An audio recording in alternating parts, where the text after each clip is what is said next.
Komplotan penagih utang yang melakukan penganiayaan terhadap seorang wanita ditangkap polisi di Pekanbaru Riau. Para tersangka dikenal garang saat menagih utang pada nasabah kredit macet.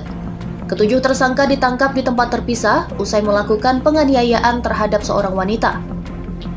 Penganiayaan bahkan dilakukan di halaman kantor polisi yang mengakibatkan korban menderita luka-luka dan dirawat di rumah sakit.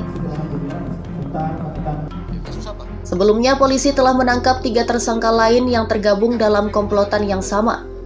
Bersama tersangka, polisi menyita sejumlah barang bukti, diantaranya besi yang digunakan untuk melakukan penganiayaan, pakaian, hingga telepon genggam.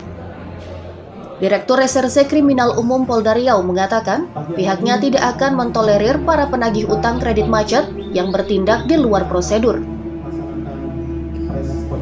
Lebih dari 1 kali 24 jam kita lakukan penegakan hukum.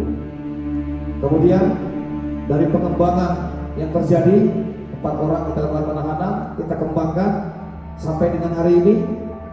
Kemudian dimulai pada tanggal 23 hari Rabu sampai dengan tanggal 25 dini hari Jumat, semua kita lakukan penindakan, penangkapan, dan sudah kita lakukan penahanan sebanyak 10 orang, bahwa saat dilakukan penegakan hukum penyidikan pelaku lainnya ada 7 orang. Kemudian setelah kita lakukan pengembangan penindakan terhadap DPO 7 orang, ternyata berkembang menjadi 10 orang yang kita lakukan penangkapan.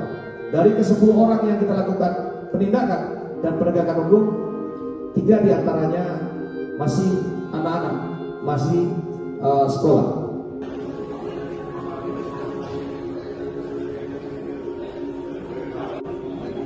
Sejauh ini, komplotan penagih utang kerap mengintimidasi para nasabah kredit macet. Perusahaan perkreditan diminta supaya menempuh jalur hukum bila terjadi kredit macet dan tidak dibenarkan mengerahkan komplotan penagih utang ilegal.